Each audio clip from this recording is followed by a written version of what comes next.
بسم الله الرحمن الرحيم. الحمد لله رب العالمين والعاقبة للمتقين والصلاة والسلام على سيد الأنبياء والمرسلين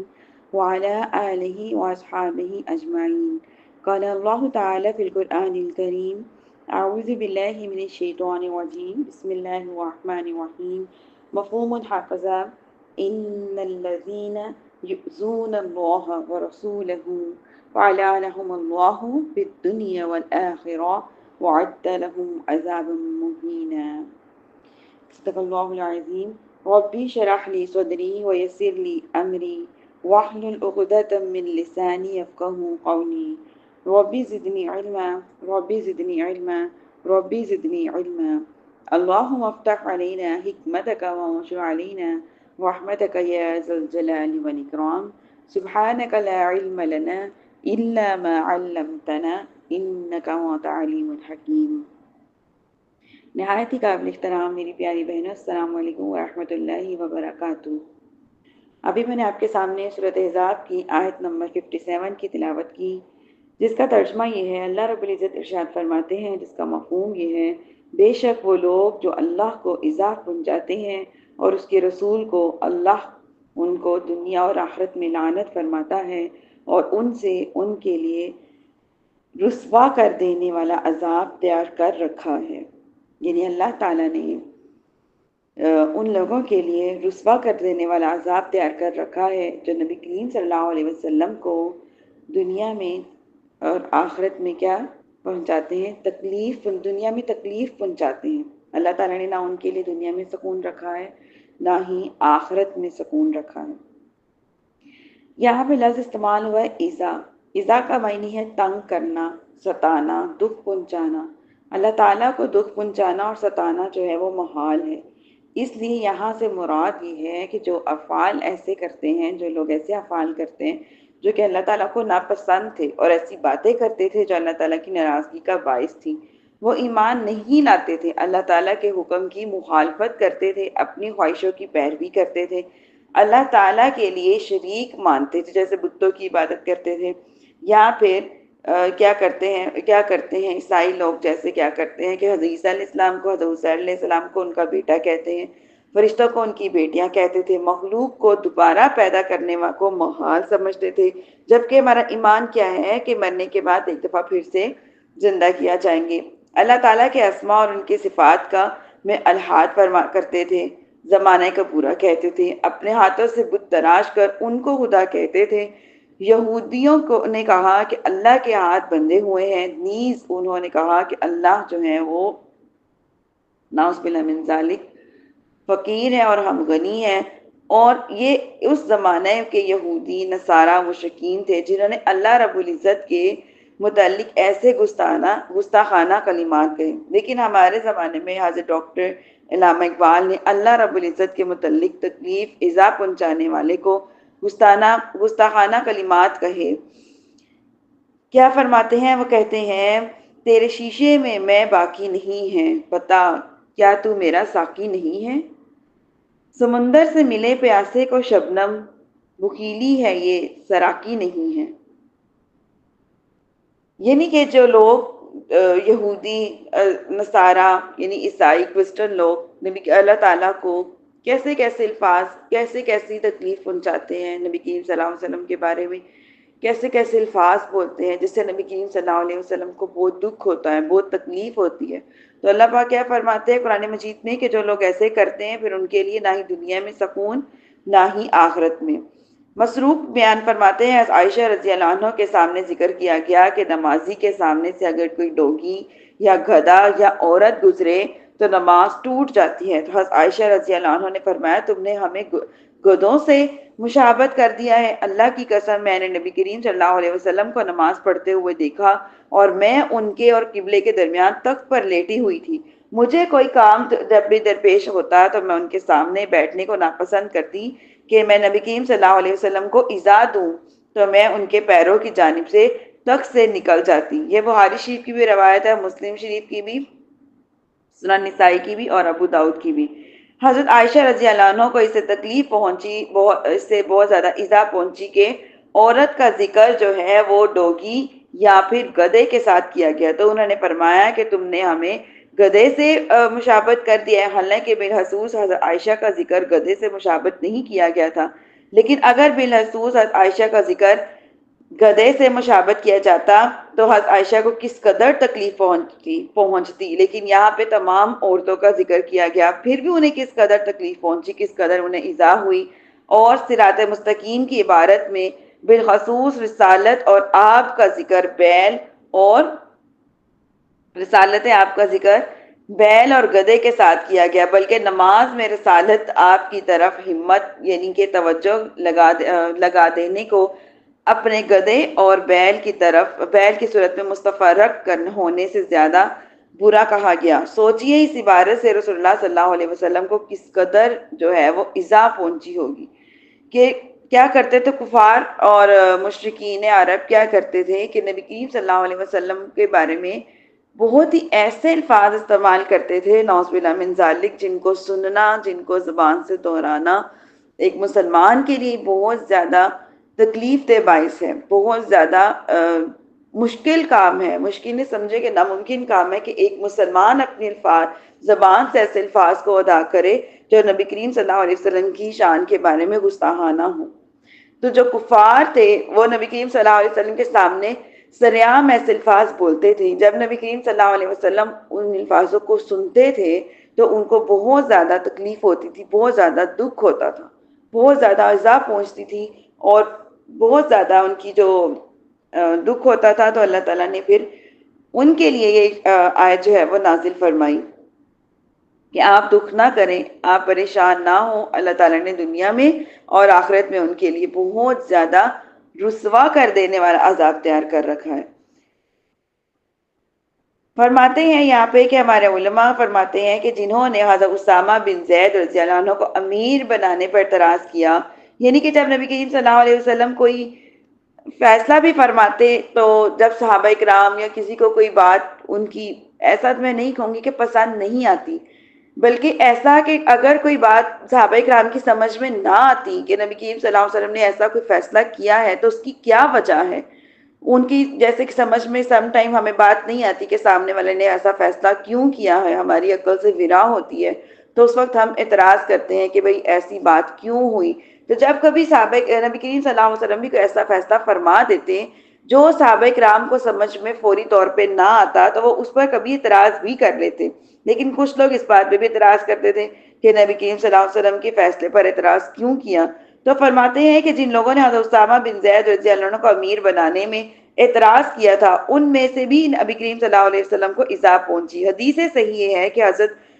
ابن عمر رضی اللہ عنہ بیان کرتے ہیں کہ رسول اللہ صلی اللہ علیہ وسلم نے ایک لشکر بھیجا اور حضرت اسامہ بن زید رضی اللہ عنہ کو اس لشکر کا امیر بنا دیا، تو لوگوں نے اس کی امارت پر طعن کیا، پس رسول اللہ صلی اللہ علیہ وسلم نے کھڑے ہو کر فرمایا اگر تم اس کو امیر بنانے پر طعن کر رہے ہو تو اس سے پہلے تم اس کے باپ کی امارت پر طعن کر رہے تھے، اور اللہ کی قسم وہ بے شک ضرور امارت کے لائق تھے، اور بے شک میرے نزدیک لوگوں میں سب سے زیادہ محبوب تھے، اور ان کے بعد مجھے یہ یعنی حضرت اسامہ جو ہیں وہ لوگوں میں سب سے زیادہ محبوب ہیں۔ صحیح بخاری کی بھی روایت ہے، صحیح مسلم کی بھی،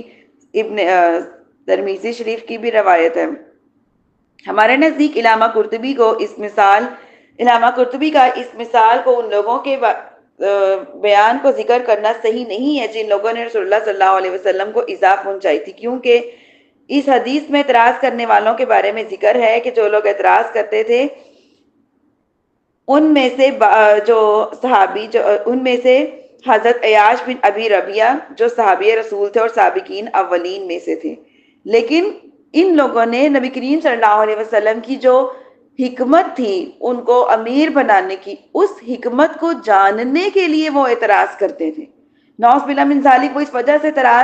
صحابہ کرام اس وجہ سے اعتراض نہیں کرتے تھے کہ انہیں نبی کریم صلی اللہ علیہ وسلم کا فیصلہ پسند نہیں آیا، بلکہ ان کی اعتراض کی وجہ کیا ہوتی تھی، وہ یہ وجہ ہوتی تھی کہ وہ ان کی حکمت کو جاننا چاہتے تھے کہ آخرکار نبی کریم صلی اللہ علیہ وسلم نے ایسا فیصلہ فرمایا تو اس کے پیچھے حکمت کیا ہے۔ فرماتے ہیں رسول اللہ صلی اللہ علیہ وسلم نے سفر کے مہینے کے آخر میں غزوہ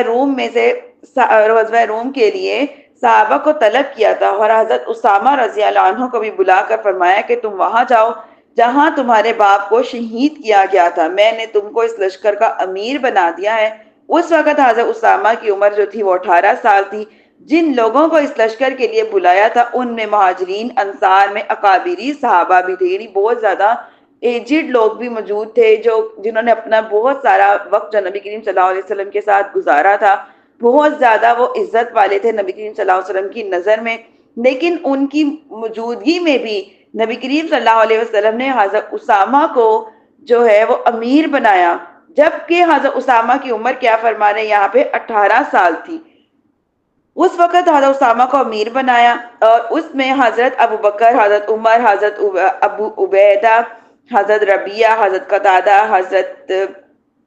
سلمہ بن اسلم، بعض صحابہ بھی موجود تھے، لیکن بعض صحابہ نے اس کی شکایت کی کہ ان میں حضرت عیاش بن ابی ربیعہ بھی تھے۔ حضرت عمر نے ان کا رد کیا اور نبی کریم صلی اللہ علیہ وسلم کو اس واقعے کی خبر دی۔ نبی کریم صلی اللہ علیہ وسلم نے اسی طرح فرمایا جس طرح حضرت امام بخاری نے روایت کیا ہے کہ اگر تم اس کو امیر بنانے پر تان کر رہے ہو تو اس سے پہلے اس کے باپ کی امارت پر تان کر رہے تھے۔ اس لشکر کے روم روانہ ہونے سے پہلے نبی کریم صلی اللہ علیہ وسلم کا وصال ہو گیا تھا، پھر حضرت ابو بکر نے اس لشکر کو روانہ کیا تھا۔ یعنی اتنے بڑے صحابہ موجود ہونے کے باوجود، جس میں حضرت ابو بکر صدیق بھی ہیں، حضرت عمر بھی ہیں، اس میں حضرت ابی عبیدہ بھی ہیں، حضرت سعد بھی ہیں، حضرت قتادہ بھی ہیں، ان کی موجودگی کے باوجود نبی کریم صلی اللہ علیہ وسلم نے کن کو امیر بنایا؟ حضرت ابی ام سلیمہ کو بنایا، اور ان کی عمر بھی چھوٹی تھی، تجربہ بھی کم تھا، لیکن نبی کریم صلی اللہ علیہ وسلم نے کیا فرمایا؟ تم میرے لیے ان سارے لوگوں میں سب سے زیادہ اہمیت کے حامل ہو۔ اس کی وجہ سے نبی کریم صلی اللہ علیہ وسلم نے ان کو امیر بنا دیا تھا۔ فرماتے ہیں کہ یہاں پہ جو حضرت عیاش بن ابی ربیعہ نے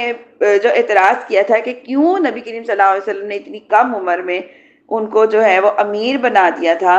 جبکہ یہ کیا تھے؟ سابقین اولین میں سے ہیں۔ کون؟ حضرت یہ جو عیاش بن ابی ربیعہ جو ہیں یہ سابقین میں سے ہیں، اور انہوں نے 2 ہجرتیں بھی کی۔ ابو جہل نے ان کو دھوکے سے قید کر لیا تھا۔ رسول اللہ صلی اللہ علیہ وسلم نے دعائے قنوت نازلہ میں ان کی رہائی کی دعا فرماتے تھے۔ یہ بخاری شریف کی بھی روایت ہے، اور یہ جنگ یمامہ، جنگ یرموک میں شہید ہوئے تھے۔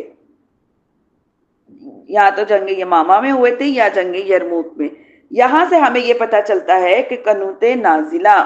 یہ کتنی اہم جو دعا ہے۔ قنوت نازلہ جو ہے یہ جب ہم کوئی بھی اللہ تعالیٰ سے دعا کو قبول فرمانا چاہتے ہیں، کسی دعا میں ہمیں سم ٹائم جلدی ہوتی ہے کہ اللہ تعالیٰ ہماری اس دعا کو قبول فرمائیں، تو ایک دعائے قنوت ہوتی ہے، ایک قنوت نازلہ ہوتی ہے۔ اس کا طریقہ یہ ہے کہ 2 نوافل پڑھیں، اس کے بعد اللہ تعالیٰ سے یہ قنوت نازلہ پڑھیں اور اللہ تعالیٰ سے اپنی دعا کے لیے ہاتھ اٹھائیں، تو اللہ تعالیٰ اس دعا کی برکت سے دعا کو بہت جلدی قبول فرماتے ہیں، اور یہ نبی کریم صلی اللہ علیہ وسلم کا عمل مبارک بھی ہے جو کہ ہمیں اس حدیث سے ثابت ہوتا ہے۔ اب یہاں پہ جو عیاش بن ربیعہ نے اعتراض کیا تھا وہ اس کے بارے میں فرماتے ہیں کہ حضرت عیاش بن ابی ربیعہ بھی آپ کو ایذا پہنچانے والے تھے، تو اس پر یہ وعید منطبق ہوگی کہ نہیں ہوگی؟ حالانکہ حضرت عیاش بن ربیعہ جو ہے یہ سابقین اولین میں سے ہے، اس لیے علامہ قرطبی نے ان کو ایذا پہنچانے والوں میں درج کرنا صحیح نہیں ہے،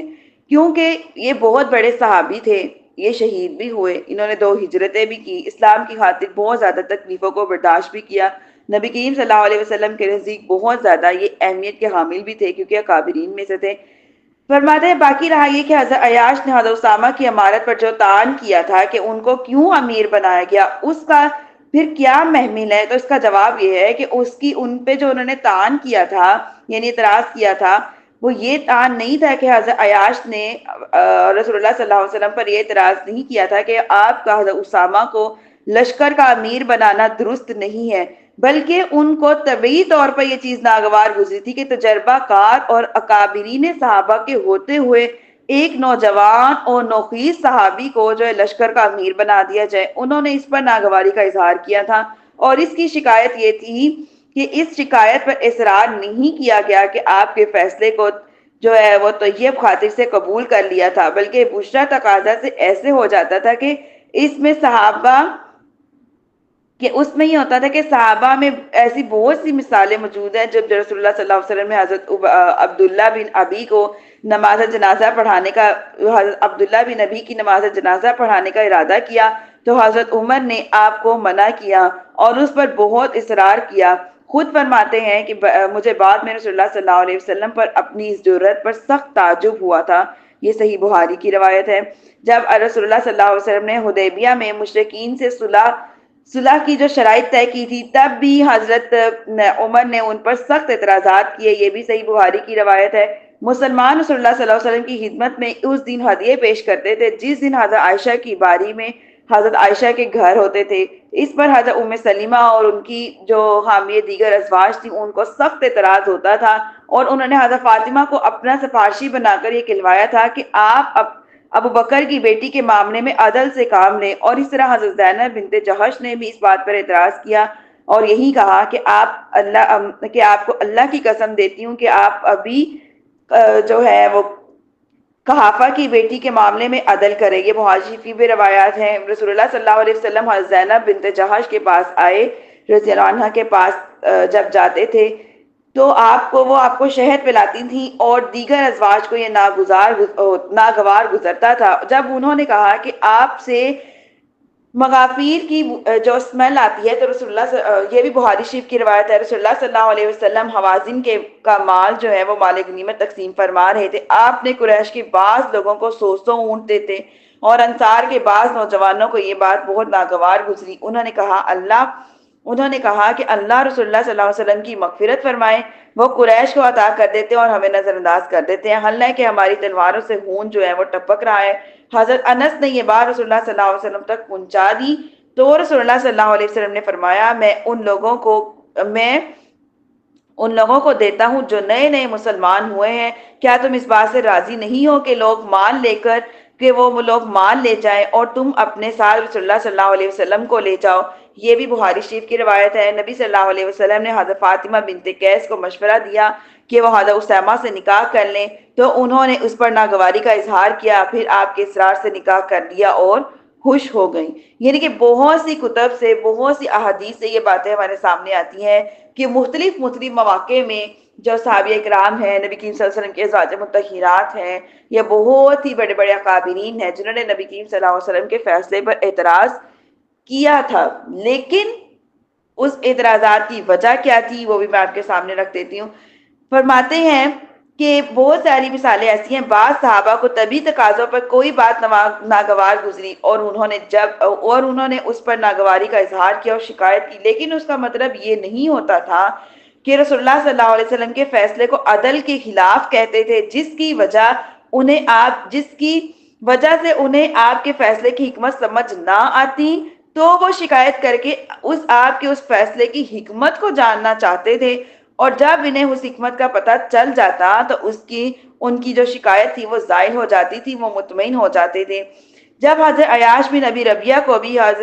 جب حضرت اسامہ کا امیر بنانے کی حکمت معلوم ہو گئی تو وہ مطمئن ہو گئے، اور اکابر صحابہ کے ہوتے ہوئے حضرت اسامہ کو لشکر کا امیر بنانے کی حکمت یہ تھی کہ مسلمانوں کو یہ معلوم ہو جائے کہ افضل کے ہوتے ہوئے مفضول کو امیر بنانا جائز ہے۔ کم رسیدہ اور سن رسیدہ یعنی بہت زیادہ ایجڈ اور تجربہ کار لوگوں کے ہوتے ہوئے بھی کم یعنی کم عمر اور نا تجربہ کار کو لشکر کا امیر بنانا جائز ہے۔ آزاد کردہ غلام کے بیٹے کو بھی لشکر کا امیر بنانا جائز ہے۔ اس میں یہ حکمت بھی تھی کہ مسلمانوں کو یہ بتایا جائے کہ رسول اللہ صلی اللہ علیہ وسلم نے اپنے غلاموں اور خداموں کو بھی اتنا نوازا ہے کہ ان کو اس لشکر کا امیر بنایا، جس میں حضرت ابو بکر، حضرت عمر ایسے لوگ تھے۔ اور یہ اسلام کے رنگ اور نسب کی اہمیت نہیں ہے، بلکہ یہ اسلام جو ہے وہ غلاموں کو بھی امیر بناتا ہے۔ خلاصہ یہ ہے کہ کفار اور منافقین ایسی اہانت آمیز باتیں کہتے تھے جس سے رسول اللہ صلی اللہ علیہ وسلم کو ایذا پہنچتی تھی، اور ان کے متعلق یہ وعید فرمائی کہ ان پر اللہ تعالی دنیا اور آخرت پر لعنت فرماتا ہے، اور اس نے ان کے لیے رسوا کر دینے والا عذاب تیار کر رکھا ہے۔ صحابہ کرام نے کبھی بشرا تقاضا سے جو شکوہ کیا اور آپ کے اس ارشاد کی حکمت سمجھنے کے لیے تھا، اس لہٰذا عیاش بن نبی ربیہ نے حضرت اسامہ کو امیر بنانے کی جو شکایت کی تھی وہ حکمت سمجھنے کے لیے تھی، اور کوئی ایسا تان نہیں تھا جو اہانت امیز ہو، آپ کی ازا کا باعث بنے۔ اس نے علامہ قرطبی نے اس کی شکایت کو اس کی تفسیر میں درج کرنا صحیح نہیں قرار دیا۔ کیا فرماتے ہیں کہ اللہ تعالیٰ نے فرمایا کہ اللہ ان پر دنیا اور آخرت میں لعنت فرماتا ہے، اس کے معنی ہے کہ اللہ تعالیٰ ان کو اپنی رحمت سے دور فرما دیتے ہیں۔ تو خلاصہ ہمیں اس آیت کا یہ سمجھ میں آیا کہ نبی کریم صلی اللہ علیہ وسلم جب بھی کوئی فیصلہ فرماتے، جب بھی نہیں، سم ٹائم کوئی بھی فیصلہ فرماتے، جس فیصلے پر یا سم ٹائم ان سے کوئی اس طرح کے معاملات قدرتی طور پر پیش آ جاتے یا ان کی ازواج مطہرات زیادہ ان سے بہت زیادہ محبت کا اظہار کرنے لگ جاتی، کوئی ایک کرتی باقی نہ کرتی، یا پھر کوئی دنیا والے ان کو کوئی ہدیہ تحفہ کسی ایک مخصوص ازواج کی باری میں دے دیتے باقیوں میں نہ دیتے، تو سم ٹائم جو تھے ہمارے قابلین صحابہ یا ازواج مطہرات ان پر یعنی سمجھ نہیں آتی تھی کہ ایسا کیوں ہوتا ہے، تو اعتراض کرتے۔ اعتراض کے مراد یہ ہے کہ ان کو تعجب ہوتا ہے یا ان کے ذہنوں میں سوال ہوتے، اس کی بنا پر وہ جاننا چاہتے تھے کہ ایسا کیوں ہے، اس کی وجہ سے وہ اعتراضات کرتے تھے۔ اس کا مطلب ہرگز یہ نہیں ہے کہ یہ سمجھا جائے یا یہ کہا جائے کہ ابھی جو ہم نے پڑھا کہ نبی کریم صلی اللہ علیہ وسلم کو اور اللہ تعالیٰ کو کوئی ایذا پہنچائی جاتی ہے تو اللہ تعالیٰ دنیا اور آخرت میں ان کو جو ہے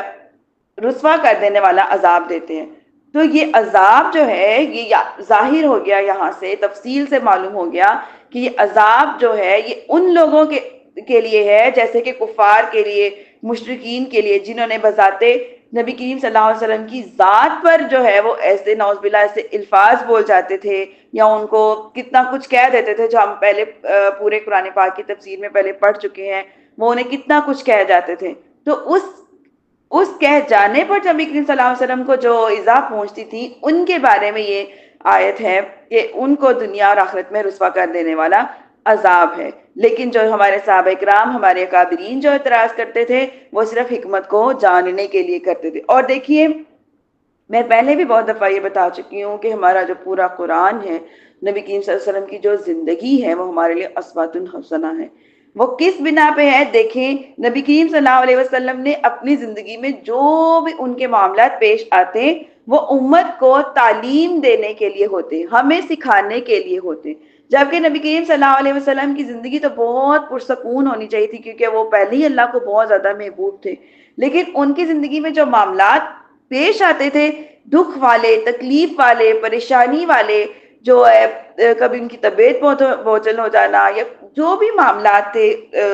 جو ارد گرد کے لوگوں سے ریلیٹڈ بھی ہوتے ہیں، وہ صرف امت کو تعلیم دینے کے لیے تھے۔ اب یہاں پہ ہمارے ایک بات ہم یہاں سمجھ لیتے ہیں جو ابھی ہم نے پڑھا کہ اگر کوئی محفل میں یا ہمارے جماعت میں کوئی افضل لوگ بھی موجود ہوتے ہیں، عمر رسیدہ بھی ہوتے ہیں، بہت پہلے کے یعنی کہ ہمارے ساتھ جڑے ہوتے ہیں، جماعت کے ساتھ جڑے ہوتے ہیں، اور کبھی کبھی ایسا بھی ہو جاتا ہے کہ ان کو امیر نہیں بنایا جاتا، ان کو درجے نہیں دیے جاتے، بلکہ کیا ہے کہ نئی آنے والوں کو دے دیے جاتے ہیں۔ جیسے کہ ہم نے پیچھے پڑھا کہ جو مال غنیمت تھا وہ پرانے لوگوں کو اتنا زیادہ نہیں دیا گیا، لیکن جو نئے مسلمانوں کو 100 اونٹ تقسیم کیے گئے۔ تو یہ ساری چیزیں نبی کریم صلی اللہ علیہ وسلم کی زندگی سے جو ہے ثابت ہیں۔ اور آج کل سب سے زیادہ کیا ہوتا ہے کہ اگر ہم کوئی جیسے ہماری حکومت لگا لے یا کوئی جماعت بنتی ہے، کوئی کمیٹی بیٹھتی ہے، تو اپنے خاص بندوں کو جو ہے وہ درجے دیتے جاتے ہیں، اس کا یہ لیول ہے، اس کا یہ لیول ہے، اس کا یہ لیول ہے۔ لیکن کیا ہے کہ یہ چیزیں بھی جو ہے نبی کریم صلی اللہ علیہ وسلم کی اس حدیث سے ہمیں سمجھ آتی ہے کہ یہ چیزیں کرنا بھی صحیح نہیں ہے۔ اب حضرت ابوبکر صدیق کے ہوتے ہوئے، حضرت عمر کے ہوتے ہوئے، جبکہ یہ دونوں کون ہیں؟ خلفائے راشدین ہیں،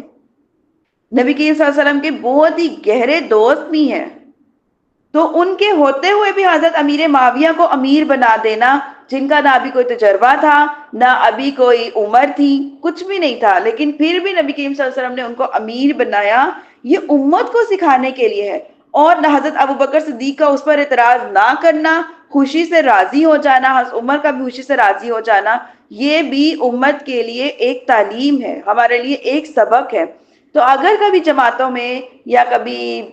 ایسا کبھی اللہ تعالیٰ وقت لائے، کبھی ایسا ضرورت پڑ جاتی ہے کہ ہمیں بھی کوئی کمیٹی بنانی پڑ جائے یا کوئی دین کے معاملے میں کوئی جماعت بنانی پڑ جائے، یا کچھ بھی ایسا معاملہ پیش آئے، یا ہماری فیملی میں ہی یا کہیں پہ بھی ایسا معاملہ پیش آئے، تو ہمیں اس حدیث کو مد نظر رکھتے ہوئے، اس آیت کو، یہ جو ابھی ہم نے اس میں تفسیر میں پڑھا، اس کو مد نظر رکھتے ہوئے ہمیں اپنے دلوں کو بھی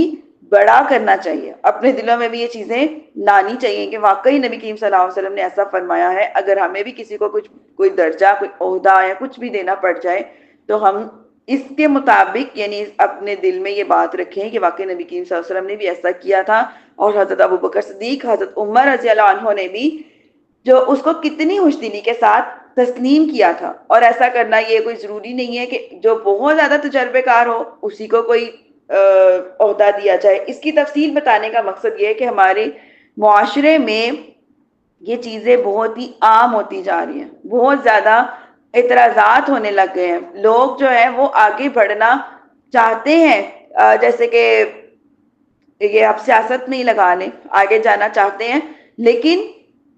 جو پہلے سے لوگ ہیں وہ اتنا زیادہ اپنے قدموں کو مضبوط کر لیتے ہیں کہ وہ اچھا نظام دنیا میں پھر آنے ہی نہیں دیتے، وہ کہتے ہیں نہیں اب جو کچھ چل رہا ہے بس وہی چلتا رہے۔ آگے دیکھتے ہیں سورۃ احزاب کی آیت نمبر 58، جس کا ترجمہ میں آپ کے سامنے رکھتی ہوں۔ اللہ تعالیٰ قرآن مجید میں ارشاد فرماتے ہیں، جس کا مفہوم اور ترجمہ یہ ہے کہ جو لوگ ایمان لانے والے مردوں کو اور ایمان لانے والی عورتوں کو بلا خطا ایذا پہنچاتے ہیں، بے شک انہوں نے بہتان کا اور کھلے ہوئے گناہ کا بوجھ اپنے سر اٹھایا۔ یہ آیت نمبر سورۃ احزاب کی 58 ہے۔ اب پہلے بات ہو رہی تھی اللہ تعالیٰ کی اور نبی کریم صلی اللہ علیہ وسلم کو ایذا پہنچانے کی۔ اب جو اگلی آیت میں اللہ تعالیٰ نے ارشاد فرمایا ہے وہ پہنچایا ہے کہ ایمان والے لوگوں کو، ایمان والے لوگوں میں جو ایمان والے مرد ہیں اور ایمان والی عورتوں کو ایذا پہنچائی۔ فرماتے ہیں ایمان والے مردوں اور ایمان والی عورتوں کو بھی اہانت والی باتوں اور جو ہے شر انگیز کاموں سے تکلیف پہنچتی ہے، مثلاً جھوٹے الزام لگانا، صحیح اور کیا ہے سچی باتوں کی تکذیب کرنا۔ یعنی کہ اگر ایمان والے لوگوں پر جان بوجھ کے کوئی الزام لگا دے یا جان بوجھ کر ان کے اپنے ذہن میں ان کے لیے بدگمانیاں لانا کہ یہ ایسے ہیں ویسے ہیں، یا کسی بھی بات کا مذمت کرنا، مذاق اڑانا، کسی کو کسی کمزور کے پہلو سے آر دلانا۔ اللہ تعالیٰ نے اللہ اور اس کے رسول صلی اللہ علیہ وسلم کی ایذا میں مسلمانوں کی ایذا میں فرق یہ کیا ہے کہ اللہ اور رسول کی ایذا کو کفر سے قرار دیا ہے، اور مسلمانوں کو جو ایذا پہنچائے،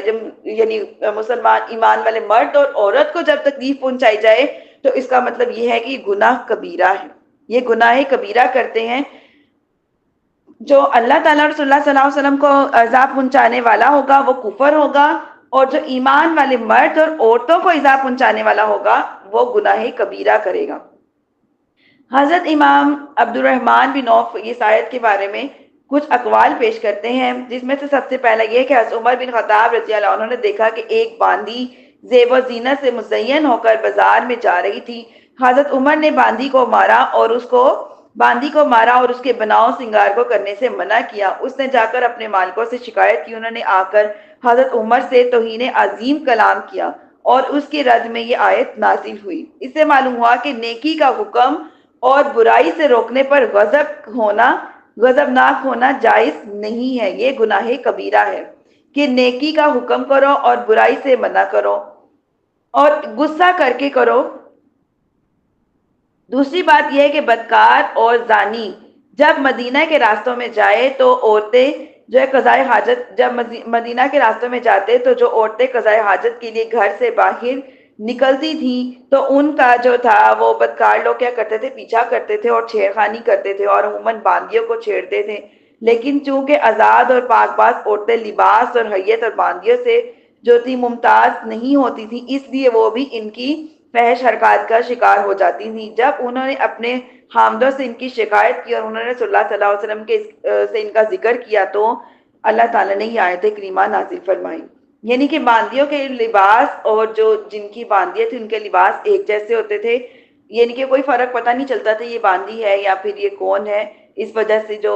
بدکار لوگ تھے وہ باندیوں کو چھیڑنے کی بجائے وہ جو جن کی باندیاں تھیں انہی کو چھیڑ جاتے تھے، تو وہ کافی زیادہ پریشانی کا سبب بنتی تھی. تو اللہ تعالیٰ نے یہ آیت نازل فرمائی کہ ایمان والی مردوں اور ایمان والی عورتوں کو تکلیف پہنچانا،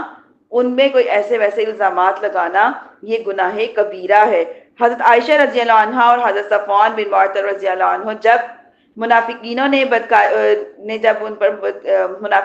بدکاری کی تہمت لگائی تو اس پر مذمت کی آیات نازل ہوئی، اور ان کی تہمت کو گناہ کبیرہ ہونا بالکل واضح ہے. جیسے کہ سورۃ نور میں اللہ تعالیٰ نے 10 آیات حضرت عائشہ رضی اللہ عنہ کی پاک دامنی پر نازل فرمائی تھی. چوتھی اقوال یہ ہے کہ بعض منافقین نے حضرت علی رضی اللہ عنہ سے بدتمیزی کے ساتھ کلام کیا تھا اور ان کی مذمت میں یہ آیت نازل ہوئی. علی رضی اللہ عنہ کی شان میں بدتمیزی کرنا نہ صرف اس گناہ کبیرہ ہے بلکہ نفاق کی علامت ہے. دیکھیے یہاں یہ جو ہمیں مثالیں بیان فرما رہے ہیں، یہاں سے ہمیں یہ بھی پتہ چلتا ہے آج بھی جو لوگ ایمان والے ہیں، ایمان والی عورتیں ہیں، ایمان والے مرد ہیں، دین کا کام کرنے والے لوگ ہیں، ان پر لوگ مختلف قسم کے الزامات لگا دیتے ہیں. حال یہ نہیں ہے کہ کریکٹر لیس ہوں، اس کے علاوہ بھی بہت سی ایسی ان کو ایذا پہنچاتے ہیں، دکھ پہنچاتے ہیں، تکلیف پہنچاتے ہیں. کسی کا دین کے معاملے میں سبقت لے جانا برداشت نہیں، کسی کا دین کے معاملے میں آگے بڑھ جانا برداشت نہیں، کسی کے زیادہ اعمال برداشت نہیں، کسی کی زیادہ تکلیف برداشت نہیں، زیادہ تعریف بھی برداشت نہیں لوگ کرتے. کسی کو کوئی نعمت مل جائے زیادہ اس کو بھی برداشت نہیں کرتے، یا کوئی 4-5 لوگ ادھر ادھر کے لوگ بھی اگر کوئی ان کی تعریف کرنے لگے یا ان کی بات کو لینے لگ جائے، ان کی بات کو ماننے لگ جائے، اس پر بھی لوگ اعتراض کرتے ہیں. اس پر بھی دنیا جو ہے وہ کیا کرتی ہے کہ ان کو یہ بھی بات ہضم نہیں ہوتی کہ اللہ تعالیٰ نے ان کو یہ درجہ دیا ہے تو کیوں دیا ہے. دنیاوی نعمتیں، دنیاوی چیزیں ایک طرف رہ جاتی ہیں، لیکن دین کا معاملہ جو ہے وہ صرف اور صرف انسان کا اور اللہ تعالیٰ کا تعلق ہوتا ہے. انسان دین کے معاملے میں کتنا سبقت لے جاتا ہے، کتنا پیچھے رہ جاتا ہے، یہ اس کو رب تعالیٰ کا معاملہ ہے. اس میں یہ نہیں ہے کہ دنیا کو دکھانے کا معاملہ نہیں ہے، دنیا کو شو آف کروانے کا معاملہ نہیں ہے، کسی کو یہ بتانے کا معاملہ نہیں ہے ہمیں یہ لیول مل گیا، ہمیں یہ درجہ مل گیا، ہم نے اتنے اعمال کیے، ہم تہجد گزار ہو گئے، ہم نمازی ہو گئے، ہم یہ پڑھنے لگ گئے. یہ صرف اللہ اور انسان کے درمیان کی باتیں ہیں. ان باتوں کو بھی جو ہے وہ لوگ جو ہے وہ اب برداشت نہیں کرتے، بلکہ ان کی کوشش کیا ہوتی ہے کہ جو دین میں سبقت لے جائے ان کو یہ ہوتا ہے کہ اس کو یہ لیول ملا کیوں ہے اور اس کو کیوں ملا، ہمیں کیوں نہیں ملا. تو لوگوں کو ان کے خلاف کرنے کے لیے بھی باتیں اٹھائی جاتی ہیں تاکہ دنیا ان کے خلاف ہو جائے، ان کو چھوڑ کے ہماری طرف آ جائے. تو یہ سب چیزیں ایمان والوں کو جب تکلیف ہوتی ہے، جب دکھ ہوتا ہے، عورتیں ہوں یا مرد ہو، تو وہ گناہ کبیرہ ہے. اور آپ کو پتہ ہے گناہ کبیرہ کی معافی ملنا کوئی آسان بات نہیں ہے، اس کے لیے بھی بہت ساری محنت اور مشقت کرنی پڑتی ہے. اللہ رب العزت کو بہت زیادہ منانا پڑتا ہے، پھر جا کے کہ اللہ تعالیٰ کی رضا ہوگی تو وہ معاف کر دیں گے، نہ ہوگی تو معاف نہیں کریں گے. اسی طرح اگر ہمارے گھر میں فار ایگزامپل کوئی چوری ہوتی ہے، سب سے پہلے ہمارا جو ذہن ہے یا کوئی چیز ہماری گم جاتی ہے، ہمارا جو ذہن ہے سب سے پہلے کس کی طرف جاتا ہے؟ جو گھر میں سب سے کم لیول کا انسان ہوگا. جیسے کہ کوئی میڈ رکھ لیں، اس نے نہ کی ہو، بے شک وہ ایماندار ہو، ہمارے دماغوں میں آئے گا وہ آئی تھی، ضرور اس نے صفائی کرتے ہوئے ہماری چیزیں ادھر ادھر کر دی ہوگی، ضرور اس نے لے لی ہوگی. جبکہ وہ چیز مہینے بعد اگر ہمیں مل جاتی ہے تو ہم ایمان کے کتنے کمزور لوگ ہیں، اور ہم جو اس پہ بے شک اس کو نہیں پتا چلا تو ہم نے جو اس کے اوپر اس کے بارے میں الزام دل سے لگا دیا، دل میں ہی سوچ لیا، تو سوچو کتنی تکلیف کا باعث ہے. اگر اس کو پتا چل جائے تو اس کو کتنا دکھ ہوگا، لیکن اس کو نہیں پتا تو رب تعالیٰ کو تو پتا نا. کسی میں ایسے الزام لگا دینا یہ ہمارے لیے ایک نارمل، ایک معمولی روٹین کی چیز بن گئی ہوئی ہے. تو سب سے پہلے اس چیز کو اپنے ذہنوں سے نکالنا ہے. ہر انسان جو ہمارے ارد گرد موجود ہے، مسلمانوں میں رہتے ہیں، الحمدللہ وہ مسلمان ہیں. اگر آپ اللہ سے ڈرتے ہیں انشاءاللہ تعالیٰ وہ بھی اللہ تعالیٰ سے ڈرتا ہوگا. تو سب سے زیادہ اللہ تعالیٰ سے ڈرنے کی چیز یہ ہے کہ کسی پر فوری طور پہ الزام نہ لگایا جائے جب تک کہ آپ کے سامنے پوری بات کھل کے سامنے نہ آ جائے کہ واقعی اس نے ایسا کوئی کام کیا ہے یا نہیں کیا. ہم فوری طور پہ لوگوں کے بارے میں مشورے دینا تو دور کی بات ہے، ان کے بارے میں رائے دینا شروع کر دیتے، کیا کہتے ہیں یہ تو ہے ہی ایسا، شروع سے ہی ایسا ہے، شروع سے ہی اس کو غیبت کرنے کی عادت ہے، شروع سے اس کو چغلی دے کرنے کی عادت ہے، شروع سے اس کو کوئی چیز اٹھانے کی عادت ہے، شروع سے اس کو ایسے کرنے کی عادت ہے، یعنی کہ شاید وہ بندے نے اللہ سے توبہ کر لی ہو، اللہ تعالیٰ سے راضی ہو گئے ہو، لیکن ہم اپنی جب تک اس کے بارے میں اپنا جو کوئی کہہ لیں کہ فتویٰ نہیں دیتے تھے، ہم لوگوں کو بھی سکون نہیں ہوتا۔ تو یہاں سے اس آیت سے ہم نے پڑھ لیا کہ ایسا کرنا گناہ کبیرہ ہے۔ اس وجہ سے اگر کسی کی کوئی بات ہمارے سامنے آ بھی جاتی ہے تو اس کو فوری طور پہ رد کر دیں، ختم کر دیں، اپنے ذہنوں میں اس کے بارے میں کوئی بھی الفاظ نہ لے کے آئے، یہ بہت بڑی پکڑ کا سبب ہے۔ کوئی چیز گم رہی ہے، کسی پہ بھی الزام نہ لگائیں، کسی رشتہ دار پہ بھی فلانا آیا تھا گھر، پتہ نہیں اب اس نے تو نہیں ایسے کیا، یا وہ گزرا تھا یہاں سے پتہ نہیں اس نے تو نہیں ایسے کیا، اگر آپ نے اس کو نہیں دیکھا، آپ کے سامنے بات کھل کے نہیں آئی، تو خدا را اپنے دلوں میں بھی اس کے لیے کوئی بھی ایسا گمان نہ لے کے جو ہمارے لیے اس آیت کا سبب بنے، گناہ کبیرہ کا سبب بنے، کیونکہ گناہ کبیرہ اتنی آسانی سے معاف نہیں ہوتے۔ اور کیا ہے، اگر بندوں کی بات ہو تو آپ کو پتا ہے حقوق العباد کی پکڑ ویسے ہی بہت سخت ہے، اور حقوق العباد میں اللہ کیا فرماتے ہیں، جب تک بندہ معاف نہ کر دے میں معاف نہیں کروں گا۔ اور اگر ہمیں سوچیے اگر منٹ بعد دوسرے بندوں سے معافی مانگنی پڑ جائے تو ہم معافی مانگیں گے؟ تو معافی مانگنے کی جب ہمارے اندر اتنی سخت نہیں ہے، کسی کے سامنے ہم معافی نہیں مانگ سکتے، تو ایسے سرے سے ہی ایسے کام نہ کریں۔ اگر ہماری کوئی ایسی عادت ہے فوری طور پہ کسی کو الزام لگانے والی، تو اس عادت کو ابھی کے ابھی ہم ختم کر دیتے ہیں کہ کہیں ہم اس گناہ کبیرہ میں نہ آ جائیں۔ ٹھیک ہے، یہاں پہ ہم نے آج 2 آیتیں پڑھی اور 2 ہی پڑھیں گے انشاءاللہ تعالی۔ اب جو آیت نمبر 59 ہے اس کو ہم کل سٹارٹ کریں گے۔ اللہ رب العزت سے دعا ہے کہ اللہ پاک ہمیں اس کی سمجھ عطا فرمائے، ہمیں ان چیزوں سے محفوظ فرمائے، اور اللہ تعالی ہمیں اس میں جو ہے اگر ہمارے اندر کوئی ایسی چیزیں پائی جاتی ہیں، اللہ تعالیٰ اپنے فضل کرم رحمت سے ہمیں معاف کر دے۔ آج ہی ہم اس پر توبہ کرتے ہیں، جو پچھلی غلطیاں ہوئی اللہ تعالیٰ سے معافی طلب کرتے ہیں، ان لوگوں سے بھی اللہ تعالیٰ ان لوگوں کے بارے میں بھی کہتے ہیں اللہ اگر ہم نے کسی کے بارے میں کوئی ایسی بات سوچی تو ہمیں معاف کر دے، اگر کسی کے دل میں ہمارے لیے ایسی بات آئی تو اللہ اس کے دل میں بھی ہمارے لیے رحم ڈال، وہ بھی ہمیں معاف کر دے، تاکہ دنیا میں ہمارے معاملات جو ہیں وہ کلیئر ہو جائیں، کوئی بھی ایسا معاملہ نہ رہ جائے کہ جس میں ہماری آخرت میں یا دنیا میں پکڑ ہو جائے اور ہمارے لیے اپنی ذات کے طور پہ مشکل کا سبب بنے۔ اللہ رب العزت ہماری دعاؤں کو قبول و منظور فرمائے، ہمیں عمل کی توفیق عطا فرمائے۔ السلام علیکم ورحمۃ اللہ۔